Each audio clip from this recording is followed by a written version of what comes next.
So now we're going to look at the character of Superman. I've heard so many criticisms about the character in the film. First one, the guy was saying that Superman didn't have good character. Here you see his discipline, his control, and not fighting back because he knows the consequences of doing so. A principled person. Your strength is not in fighting back, but actually in being able to contain yourself so you don't fight back. Now watch this. Pete Russ lifts him up, and look at the power in the man. Puts fear in Pete Russ.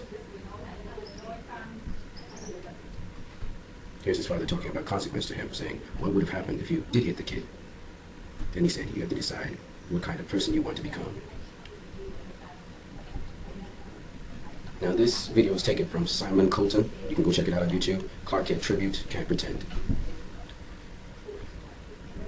Superman embodies what great power represents. It represents great responsibility. And this man had to go through so many different things, discovering who he truly was, to fully understand his purpose in the world. We see Superman smile many times in the movie, as this movie is somber, but yet he discovers what his roots are, where he comes from, and who his parents were. We see him fly because of that. He realizes his purpose is to inspire people and bring hope, so they would be elevated and become greater for it. In this little sequence you're watching in front of you, this is when Superman builds trust in Lois Lane, after he surrenders himself to mankind, showing that he can agree and operate under men's rules. Lois Lane keeps his identity a secret, and this is how their relationship starts to grow. Here again, he learns discipline and restraint, that not everyone needs helping, and that some things are paid in blood, and that is a sacrifice. This movie trains a young, growing Clark Kent into Superman, learning the solid foundations he would use later on as All-Star Superman. He's matured a bit within 2 years, but he still is dealing with moral issues. He's still dealing with ideology conflicts. And what's interesting about the Superman, the more we see him, is the more we see him grow on the screen before us. And I think that's a fantastic thing. Superman is always evolving. There are criticisms about Superman. The first thing I heard was Superman kills at will, he's a murderer. Now the film, and Lex Luthor, his ideology was to get you to think that way. The witness of the African woman on the stand said, we don't even know if he's answerable to God. It was so convincing that the audience actually believes Superman killed someone in his interaction with the so-called terrorists and rebels when he saved Lois Lane. He has killed no one in that sequence of events. Let's move on. So Superman is seen as a villain, seen as a villainous person by some people. He's not seen as a hero. And it's interesting that this sentiment actually translates off the screen. Take Christopher Reeve's Superman and put him into this world, and he would get the same sort of response. In fact, Superman would be seen as shallow, uninteresting, and someone who's a waste of screen time. Zack Snyder took even more in-depth Superman than Christopher Reeve's Superman. And this Superman has to deal with the harshness of the world we live in today. The Superman in the Donner films didn't have to deal with the issues that Superman dealt with. Now people say that he was apathetic Superman, that when I looked at him save the young lady from the burning building, he smiled when he saw the parents. And his face was actually smiling. People never picked up that. When they said he was apathetic in helping people. When he was saving the Russian space shuttle, we saw his strength and power as he was able to hold down the ship, almost as if he's lifting a tremendous weight. We see that Superman, however, violates international space. And governments and countries are more adversely looking at Superman not because of the good he's done, but because his lack of communication, which is what the point which Senator Finch was trying to make, that we need to communicate with you, Superman, and we will hold you responsible until we can get to the bottom of things, she's saying. And rightly so, you are a super being that could just destroy the whole world. But the fact that Superman went into the congressional hearings and submitted himself to men yet the second time. The first time was in Man of Steel when he submitted himself unto men and was put into chains, and he allowed himself to be chained up and carried to be interrogated. In this case now, Superman again is going to the congressional hearings after he's convinced that Senator Finch is actually a fair person. So, once again, we see a Superman that really does idealize the principles of what mankind is supposed to have. He's a principled person. He does not look to kill people, as people are saying. Yet, if you go on his bad side, or if he has to exert force, he will, and he will do it to the hilt. And that's the beautiful thing about Superman. He's also got emotions. He's a human being. Unlike the detachment of Superman in the Donner films, this Superman is very much attached to the world. The one in the Donner films was good for the 80s, a world in which people were very naive, and they were willing to accept the warmth that the Superman portrayed on the screen, with his charming smiles and his flying around. People were fascinated by the fact that a character could fly on the screen. And even to this day, there's a certain magic to those films, but they're not grounded in reality. The props, the screens, even the actors while moving in the film do not feel real. And we prefer to be in a fantasy world and escape into that than deal with real issues of our world. How we would put on the cross someone who's like Superman, And the truth be told, they've done it a number of times to good leaders. In my country alone, our first prime minister was criticized, ridiculed, people even rebelled under him for the good intentions that he had. I can think of so many leaders in the history of the world, both in the United States of America and throughout the world, who are now respected in their deaths, but were ridiculed, criticized, relentlessly and unfairly while they were alive. I've known of leaders who died of heartbreak because of the way how their countries treated them. And this story is very true of Superman as well, a bigger-than-life mythical figure, reminding us of the Christ and how Jesus Christ was crucified by people for doing good. And some of that falls into the face of some people, and they're very much upset by this movie because it has so many references to gods and references to devils, even though it really just follows Greek mythology and is not really trying to push any sort of Judeo-Christocentric lesson. But the DC Comics themselves gives a tribute a lot to Christological themes. Antichrist and Christ are seen throughout the DC films because it's about gods and messiahs. So it is paradoxical and sad and hypocritical when people say this film talks too much about gods and it talks too much about themes that seem to run around Christocentric trends and it matches up with Easter. And so people who are maybe atheistic or whatever, they miss the story in trying to nitpick at things which really are not worth it. So when I listen to some people talk about Lex Luthor's ideology being murky, it's because they couldn't follow it, blinded by their own bias towards themes that seem to reflect Christianity, when in fact this film is anything but about Christianity, which is the irony of the situation. It's more about human nature and how we react to people who are our leaders and people who try to strive to inspire us. And generally it's because of hurt and pain in the past that some of us have a negative attitude towards these leaders and a pessimistic view, as well as some sarcasm and narcissism towards them. Now, it's interesting that Lex Luthor, of all the characters, people do not understand that character to this day. Well, some of them. Now, I personally, when I first saw Lex Luthor displayed on the screen the first time I watched the film, I was annoyed by him. I did not like him from the get-go. Now, I'm watching it 3, 4, 5 times. I see the brilliance of the villain in this film, and he was designed to be villainous and to be one you would hate. Now, some people do not understand Lex Luthor's ideology, and that's why I said I brought it into discussion, and we can discuss it. But just so that we can continue this discussion and bring it into a broader sense, because there's so much to talk about in this film, let us look at the interesting part of leaders having to make decisions, first of all, which are not popular.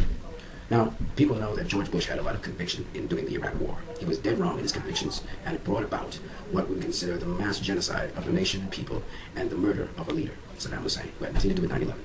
Yet he somehow applauded for doing so, even though he plundered the American economy into ruins because of that, sucking out a lot of money to finance a military operation that didn't need to be done. Yet Barack Obama, on the other hand, is demonized to this day for trying to rescue the American economy and doing so to a high extent, for the America could have gone straight down to the pits of hell and be much worse than it is now, and we would not be reviewing any videos about Superman at this point in time. The world also would have fallen into even more higher economic ruin, and we would have been in a very hopeless situation. Barack Obama also symbolizes hope.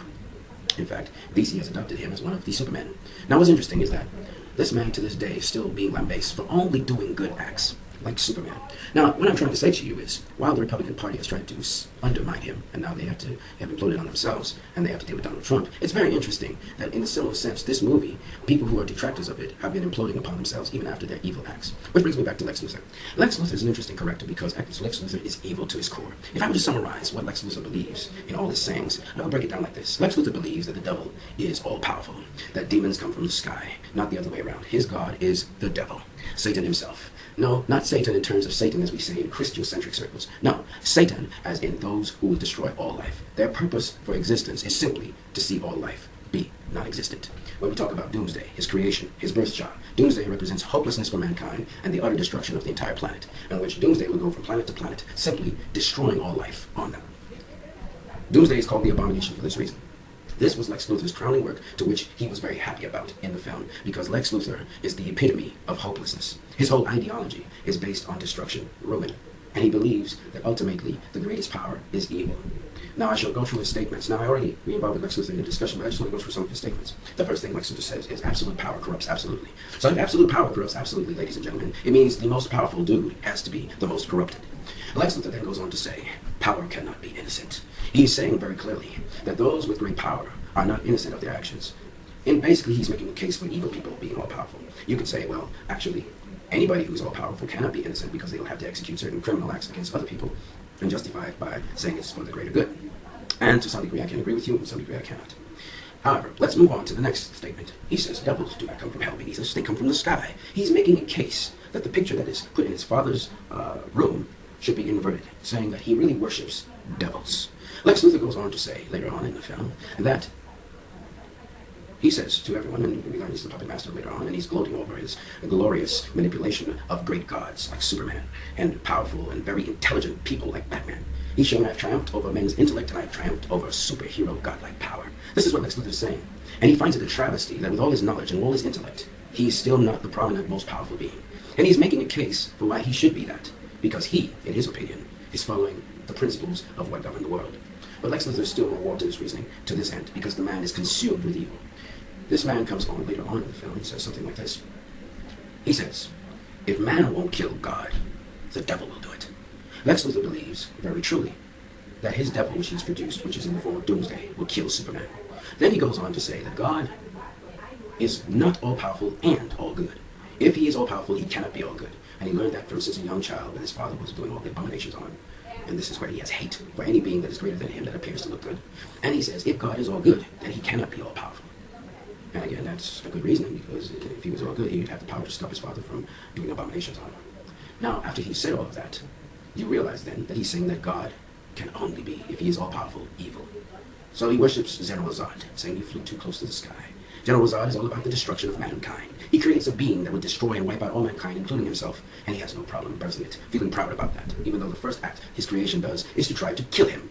Now you have to understand, therefore, that Lex Luthor is not just paranoid, but he's consumed with rage, hate, and evil. And this was what he was trying to impart onto Batman and stir him up like a demon does to get him to kill Superman. This is Lex Luthor. Now, for those of you who didn't understand Lex Luthor, I decided to just bring it out because we're talking about Superman. And Superman epitomizes hope. He also epitomizes the highest ideals that we as humans aspire towards. And in this film, these things were challenged by perception. And amazingly, even the audience believed the perception that Superman was in some way, shape, or form evil and dirty. What Superman did was always justified. When he attacked the rebel leader who was about to blow Lois's head to shreds, he had to attack quickly and speedily and get the guy out of there. Obviously, he couldn't just change direction, pull up to the guy, and then pull his gun away. He didn't have super speed like that, and he didn't have control like that. So he launched into him with great acceleration, burst him through two walls, and took him away. Was the rebel leader dead? Absolutely not. Was he damaged very severely? I don't think so. The laws of physics show us that if you have a certain amount of acceleration by a certain mass, then you can exert a pressure which would break down the tensile strength of even steel. If you do remember, Superman plowed through a steel building, and it was the steel actually bent under the pressure, mainly because the pressure that was exerted was much greater than the tensile strength of steel. And so the steel gave way instead of the two bodies that were coming towards it.